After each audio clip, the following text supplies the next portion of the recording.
Assalamualaikum warahmatullahi wabarakatuh. Sampurasun pamirsa. Sim kuring ayep nepangan pamirsa pikeun ngadugikeun warta Persib. Alatan aya cilaka lalampahan Persib ka Samarinda meakeun waktu nepi ka 10 jam. Satu tas nyorang lalampahan ti kota Bandung anu lilana 10 jam. Rombongan tim Persib Bandung tungtungna nepi di kota Samarinda, Kalimantan Kaler. Pelatih Dejan Antonik langsung istirahatkeun para pamain saanjogna di hotel. Latihan lumangsung dina poe Jumaah Beurang atawa tanggal 6 Mei 2016. Lalampahan lumayan rada lila tur mata kripuh. Poe ieu mah moal aya kagiatan deui, kabeh langsung istirahat di hotel. Anu satuluyna isuk baris latihan. Mudah-mudahan bae kondisi fisik para pamain geus cara sabihari deui. Kitu numutkeun Dejan di Swiss Belhotel Samarinda. Atep sabatur-batur indit ti Bandara Husein Sastranagara Kota Bandung kalawan numpak pesawat dina pukul 08.35 WIB.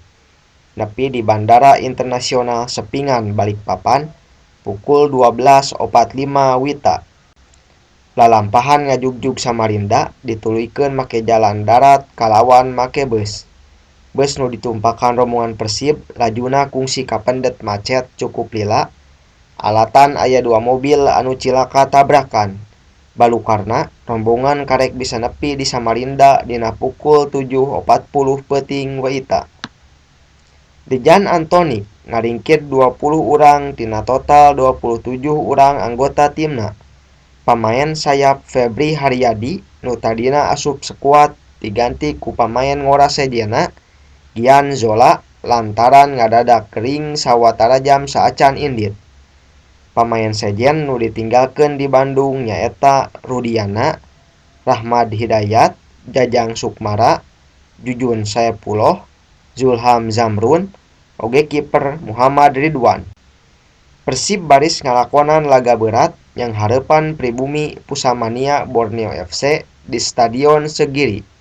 Sabtu 7 Mei 2016. Maung Bandung can kungsi meunang di eta stadion.